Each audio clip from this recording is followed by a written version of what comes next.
Hoy vamos a ver un tema que no tiene que ver con la decodificación biológica, pero me ha parecido importante comentarlo.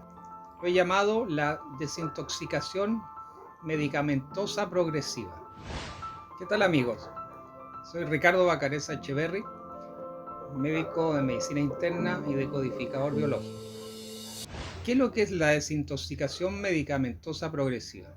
Para entenderlo, primero es importante comentar que la medicina alopática, nuestra medicina occidental, hoy en día se ve representada fundamentalmente por una gran cantidad de sustancias químicas y medicamentos que son usadas fundamentalmente con fines de disminuir, aplacar lo que llamamos síntomas. Por un lado tenemos personas que sienten uno o varios síntomas y por otro lado tenemos un proveedor que es la industria farmacéutica que nos fabrican, nos ponen a nuestra disposición todo tipo de arsenal terapéutico cuyo fin último es paliar o suprimir un síntoma. Así aparecen los analgésicos, los antiepilépticos, los antiácidos, los anticonvulsivantes, los antiartríticos. O sea, si yo tengo un síntoma, tengo uno o varios medicamentos que me van a servir para tratarlo. Hoy en día es un gran problema porque significa que uno o varios pacientes en el curso de meses o años pueden llegar a coleccionar varios síntomas y por ende varios medicamentos. Si yo voy al médico A y me deja medicamentos analgésicos, voy al médico B, me deja antiarrítmicos, el médico C me deja medicamentos para, qué sé yo qué, para los bronquios, voy a empezar a coleccionar una gran cantidad de medicamentos que es lo que se llama la polifarmacia. Polifarmacia, muchos fármacos. Entonces, ¿qué pasa si yo trato mis síntomas con 1, 2, 4, 6 medicamentos? Yo voy de alguna manera, de forma subclínica o a veces claramente evidente, me voy intoxicando por uno, dos o varios de ellos que en mi interior, al yo ingerirlos o incorporarlos, me puede desarrollar efectos tóxicos o adversos. Muchas veces el paciente consulta por síntomas que son productos de los efectos adversos de esta polifarmacia. Toma medicamentos para enfermedades que producen síntomas y también toma medicamentos para enfermedades que no producen síntomas, que es lo peor. Es una peor situación porque si yo tomo medicamentos porque tengo enfermedades que no dan síntomas, yo nunca voy a saber si voy a estar mejor o peor con esa enfermedad, porque como no produce síntomas, ¿cómo evalúo la respuesta al tratamiento? Y ahí aparecen enfermedades que son de bastante dudosa consistencia. Aparece el colesterol elevado, que no da síntomas, el triglicérido elevado, que no da síntomas, la resistencia a la insulina, que casi nunca da síntomas, el hígado graso, que no da síntomas, el Helicobacter pylori en el estómago, que no da síntomas, aparece el hipotiroidismo, gran mayoría de las veces no produce síntomas, la hipertensión, la gran mayoría de las veces no produce síntomas. Tenemos un sinnúmero de patologías que al no producir síntomas y ser tratadas, se me mezclan los medicamentos de las patologías asintomáticas con las que son sintomáticas y yo estoy paliando, suprimiendo y aplacando el síntoma. Al final yo no sé si estoy mal porque alguna vez tuve una de estas enfermedades y son síntomas de ella, o porque yo estoy sufriendo las consecuencias de los medicamentos. Entonces la desintoxicación médica progresiva se produce como una solución para un sinnúmero de pacientes, generalmente de tercera y cuarta edad, que toman 4 o más medicamentos, de los cuales la gran mayoría de las veces ya no son necesarios o le están produciendo síntomas que son más importantes que los síntomas iniciales que motivaron su indicación y su tratamiento.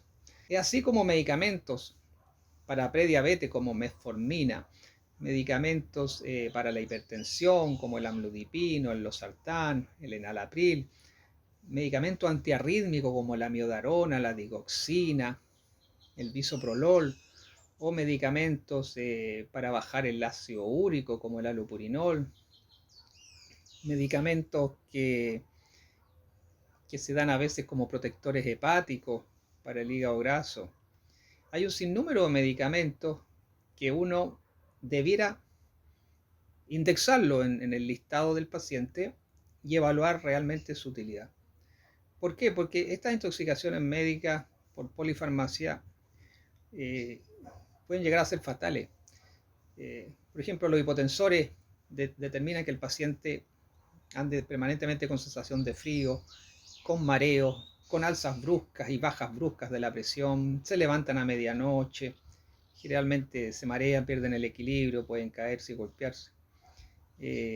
Los medicamentos antiarrítmicos también pueden producir enlentecimiento del ritmo cardíaco o aceleramiento del ritmo cardíaco. Hay medicamentos para el insomnio que producen somnolencia. Si yo mezclo bajas presiones por medicamento y somnolencia por hipnótico, puedo tener una mala combinación. Por lo tanto, es interesante entender que entrando en el siglo XXI, la desintoxicación médica progresiva es fundamental para personas fundamentalmente de la tercera edad, mayores de 65 años, que tomen 4 o más medicamentos. Deben ser sometidos a un programa de reducción lenta, progresiva, secuencial y gradual, con la finalidad última de suprimirlo. En la práctica médica yo llevo más o menos de 135 pacientes, a los cuales lo he sometido a desintoxicación médica progresiva. En ninguno he tenido nunca una consecuencia deleteria o dañina, ni una. Y la gran mayoría a las pocas semanas empiezan a recuperar funciones psicológicas y biológicas que antes las tenían menoscabadas. Entonces es interesante ver cómo al suprimir medicamentos para la presión el paciente se siente mejor, se suprimen analgésicos, el paciente recupera el apetito, se suprimen medicamentos para el colesterol, los pacientes recuperan la movilidad física, se suprimen medicamentos para el hipotiroidismo y los pacientes sienten que ya no sienten el cuerpo acelerado, el corazón acelerado, en fin, empiezan a recuperar una salud que la perdieron en algún momento, meses o años atrás, cuando fueron recolectando en el interior de su cuerpo medicamentos de distintas terapias de distintos médicos por distintos síntomas. Así que yo creo que esto es muy importante hoy en día, no hacerle el juego a la industria farmacéutica, darse el gusto de por una única vez en la vida, a lo menos, de intentar reducir medicamentos. Mientras más edad, más riesgoso es, y los ensayos terapéuticos de medicamentos siempre se hacen de a uno por persona, nunca en mayores de 70 años, y nunca en mezclas, nunca se prueban 2, 3, 4 medicamentos por persona a ver qué es lo que pasa, nunca, siempre uno por persona por 3 meses, por 6 meses, y si no pasa nada, se aprueba. Por lo tanto, siempre somos conejillos de India cuando tomamos 3, 4, 5 medicamentos por meses y meses y meses. No sabemos qué va a pasar y no hay derecho de que otros pongan en riesgo nuestra salud solo porque alguna vez nos indicaron un medicamento con la absurda concepción de que esa enfermedad era para toda la vida. Nada es para toda la vida. Así que esto es lo que yo quería contarles, espero que les haya interesado y estamos al habla en un tiempo más para nuevos temas. Chao amigos.